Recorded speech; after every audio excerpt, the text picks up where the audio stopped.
been a fantastic event, and I really appreciate particularly the diversity of topics we've heard about. So we've heard about shared use paths and separated bike infrastructure. We've heard about mountain bike projects. We've heard about bike lane projects, funding issues.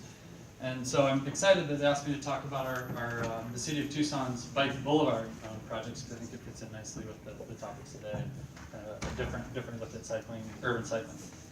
So the City of Tucson, there have been a number of Bike Boulevard efforts that have gone on over time in the City of Tucson. And in the last year, we've focused on they have been more one-off and projects of opportunity, and we've turned to try and create a master planning document that will guide the development of a Bike Boulevard network in Tucson over time. So I'm going to talk about those more recent master planning efforts.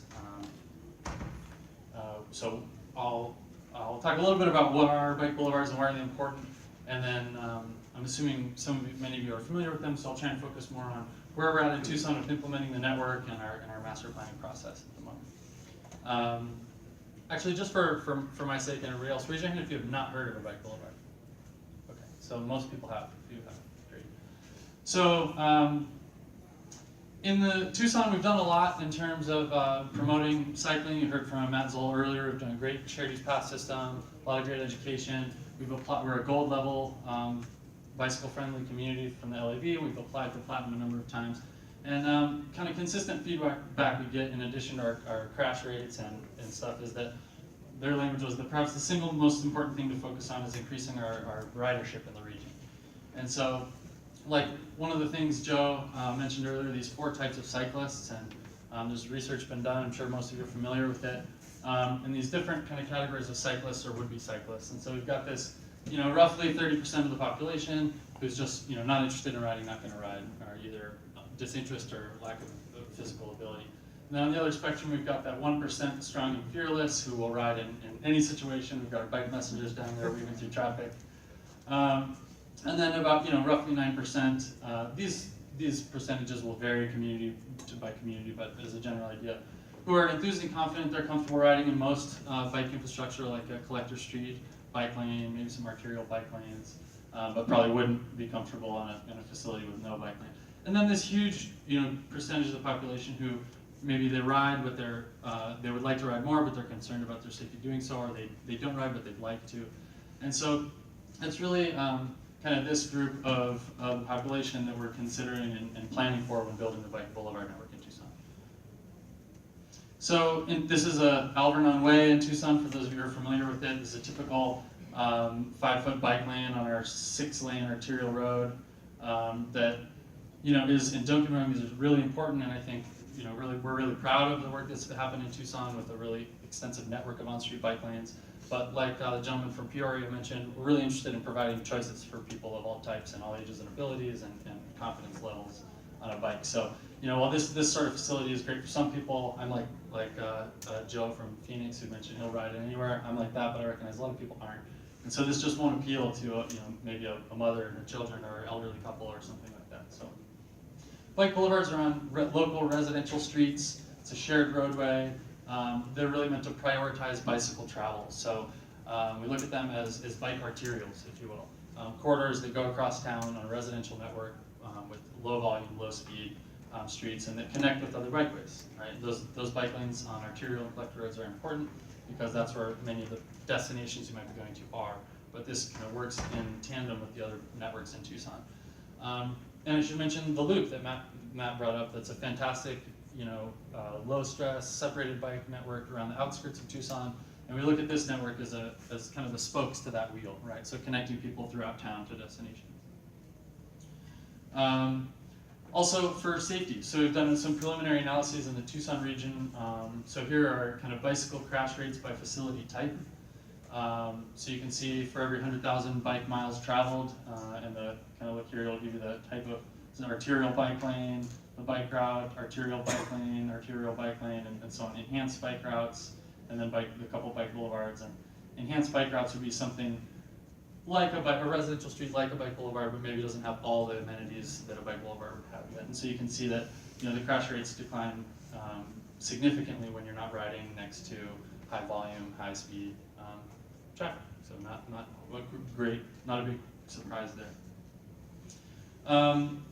Joe had mentioned NACTO earlier, so this is the National Association of City Transportation Officials. They publish a lot of really helpful design guidance for bicycle facilities. They have a whole urban bikeway design guide with a chapter all about bicycle boulevards, and so our master planning efforts, we've really tried to follow this. It's a document many communities are using to build their bike boulevards, and kind of gives the national guidance for what goes into them. And there's these 8 kind of fundamental design elements, and I'll go through them kind of each and what they look like in Tucson quickly.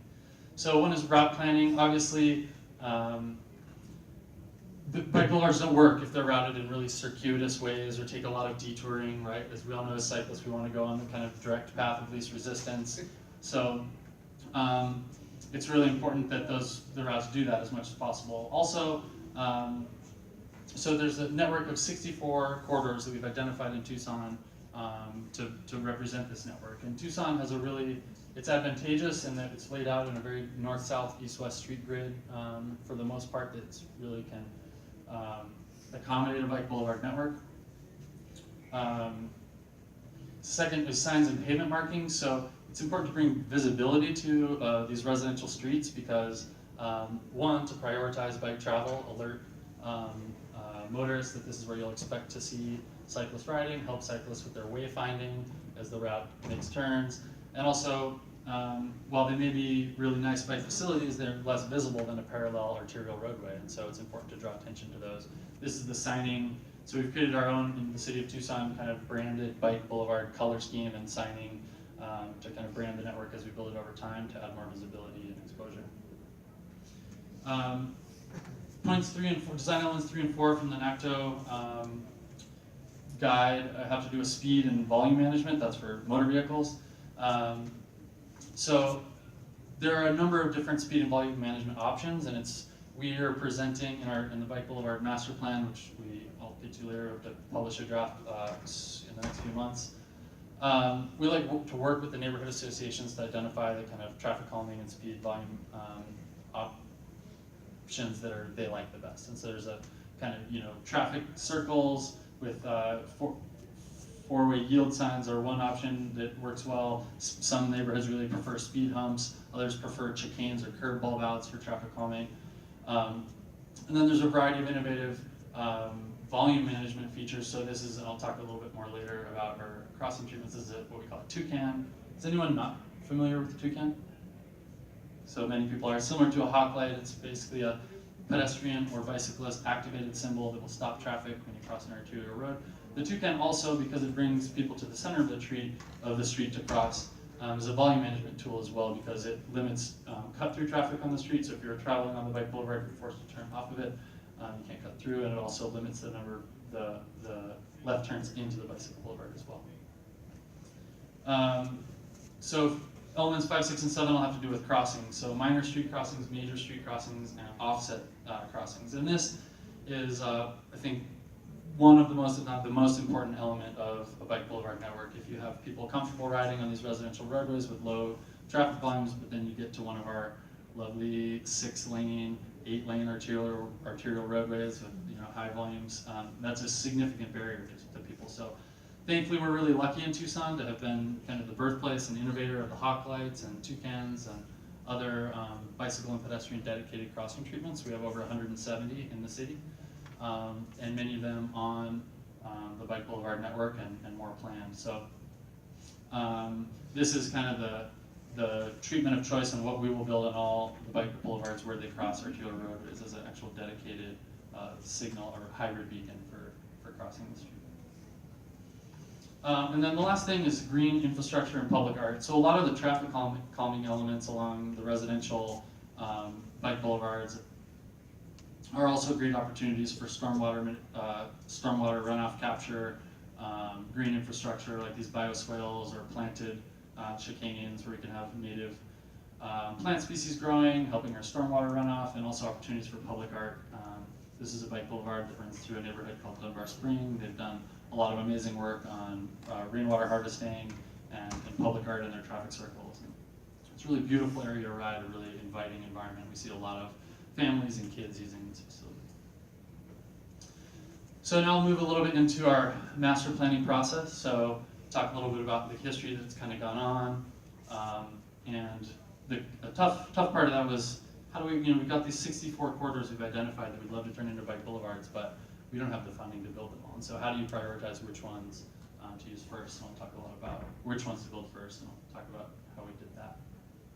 And then the plan for the future. So like I said, in the next couple of months, we hope to be publishing a draft of this plan. The goal is to have the Bike Boulevard Master Plan adopted by our mayor and council. So this can serve as this document can serve as a resource for winning funding to move forward in the future, and also for neighborhood associations and others who are interested in seeing sections of bike boulevards in their area built to use for design guidance and also for funding applications. So we did a public survey a couple years ago to try and identify what prevents people from biking more in Tucson. You can see that high traffic speeds, high traffic volumes, difficult crossing busy intersections, poor pavement quality, and lack of continuous facilities being the ones that really stand out. And this kind of really helped our thinking in terms of the importance of building a bike boulevard network, because it addresses many of these concerns. And I'll talk about the pavement one more towards the end. So in the last few months, we've really gone through and refined the planned network. So we went through corridor by corridor and proposed where traffic calming elements would go, where the crossing treatments would go, and developed cost estimates associated with those. In some cases, we rerouted the original network as identified many years ago. In cases, we were able to make it a little more direct or take advantage of existing infrastructure. And then we went through a prioritization process. And so these are kind of the four factors we looked at in terms of prioritizing corridors. And the first one was past investment. I'll go through each of these here. So we first, like I said, there had been a lot of work on bike boulevards in Tucson over the years before we had a master plan kind of guiding document. So we decided to, off the top, just kind of take those corridors that are in progress that we've already received funding for. Most of the funding that we've received for these comes from the RTA, which was mentioned earlier by Matt. It's a sales tax dedicated to transportation infrastructure in Tucson. We also have some federal funding on some of these corridors as well. And so we took those off the top. These are the corridors that are currently in progress. We've prioritized building those crossing treatments first, then building the traffic calming, and then finally doing the signage and pavement markings. And then in order to prioritize the rest of the network, we've developed this bicycle demand model for Tucson. And so it's a really interesting endeavor that tried to identify areas of high bicycling and walking demand in our city. And so it looks at bicycle generators and attractors, biking and walking to work rates, characteristics of the urban context, and vulnerable users. And so the first, bicycle generators and attractors. So we took a look at all the different so universities, colleges, schools, parks, libraries, transit centers, and so on, and they received a score for their likelihood of bicycle attractiveness. And then we plotted this on a map, and areas within that were within a quarter mile of the university, let's say, got 40 points, and within a half mile, 20 points, and so on, to try and develop this demand heat map for Tucson. We looked at current biking and walking rates, and so you can see here how those were scored. This is by census tract from census data, so areas that already support high levels of biking and walking were scored slightly higher, because they identify high demand in that area.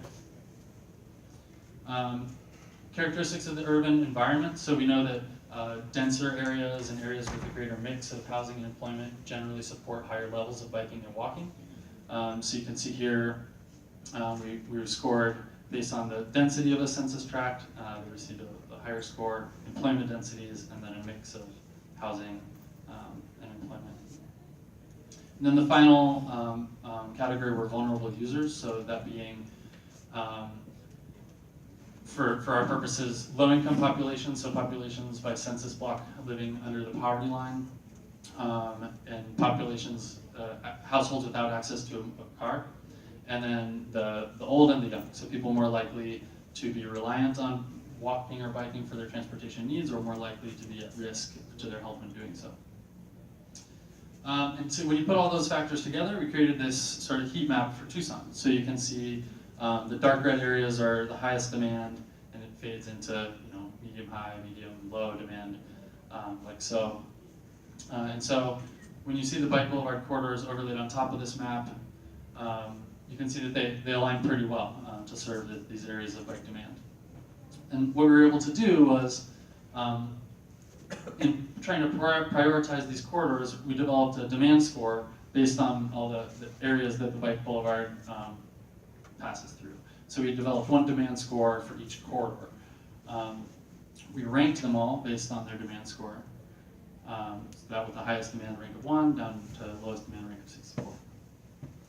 We did the same thing for cost estimates. So, relying on demand would be a good way to prioritize the network. Although we also wanted to be cost effective and efficient with building this network. We want to,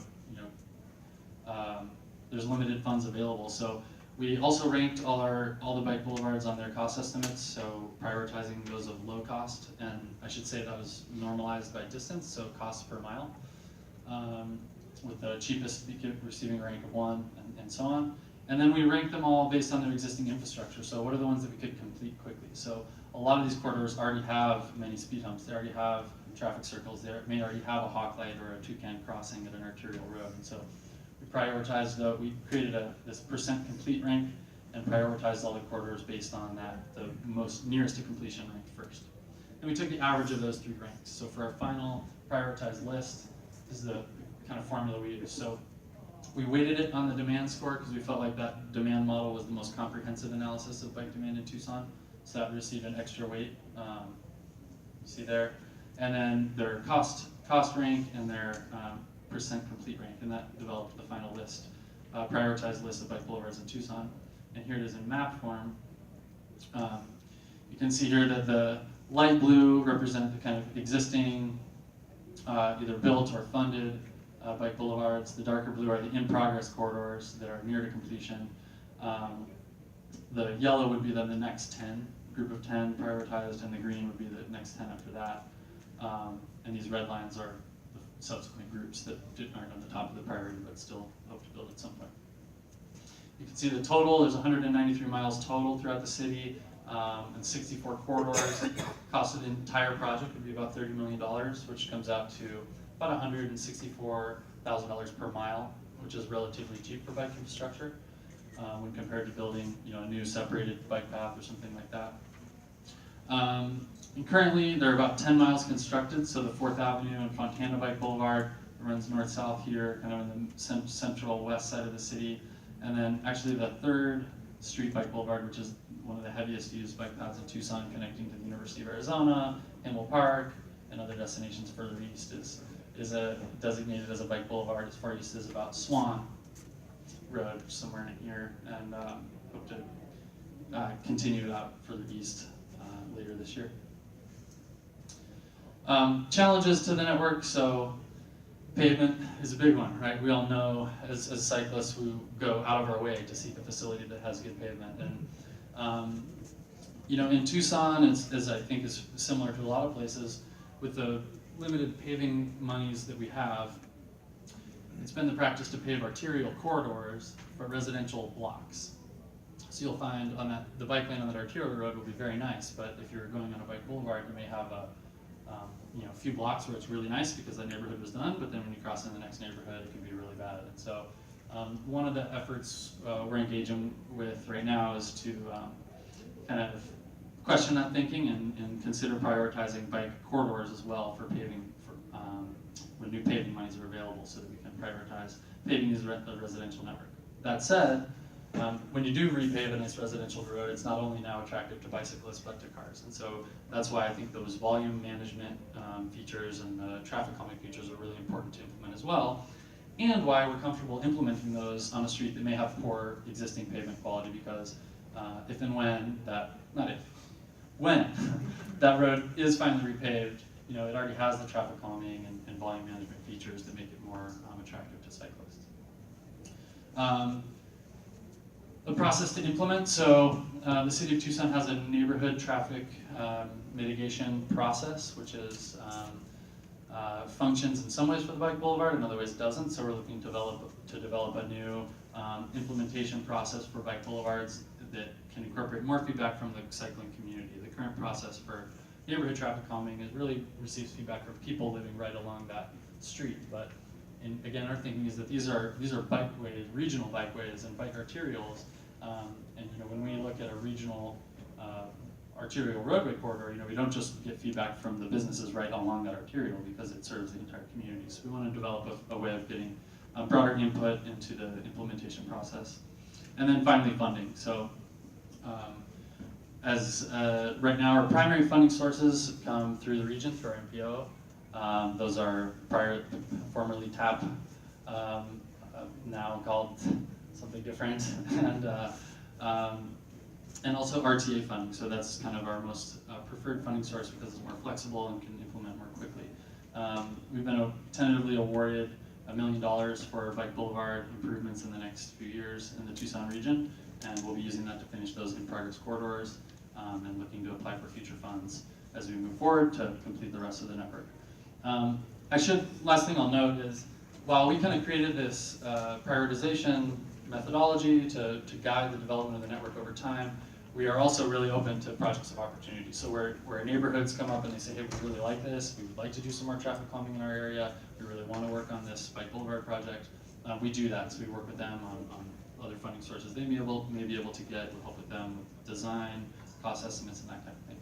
So I'll leave it there because I think we're a little behind schedule and open it up to any questions. Yeah? The first or second slide, you show crash rate for your facilities, and exposure was 5 miles travel. Did you take into account, or did you think about taking into account the interaction between bikes travels and vehicles travels, so combine those two together somehow?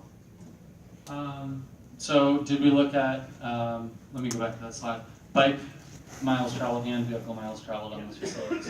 Yeah, I believe so. I didn't perform that analysis, so I can't speak to that specifically, but let me pull that graphic back up. So, yeah, so this is, I don't think this does take that into account. No. Questions, comments, concerns? Okay. Yeah. Well, I was a little bit curious on your demand map. You had shown points where demand is higher, but it seems like it's not creating vectors of, at a given point, the demand is higher, but is it higher going in a certain direction, be it north, south, east, west, as far as telling you more detail about which way you should go, or is that just asking way too much? Yeah, I think that'd be really interesting information. I think it might be asking too much for this analysis, but essentially there were all those categories of information we had overlapped to create demand polygons, basically. Right. So, we just averaged the scores of the bike boulevard that goes through those polygons. Okay. Yeah. So you're using what you have to create the flow. That actually makes sense, or to create the vectors. Right, and keep in mind that current biking and walking rates are incorporated into that approach.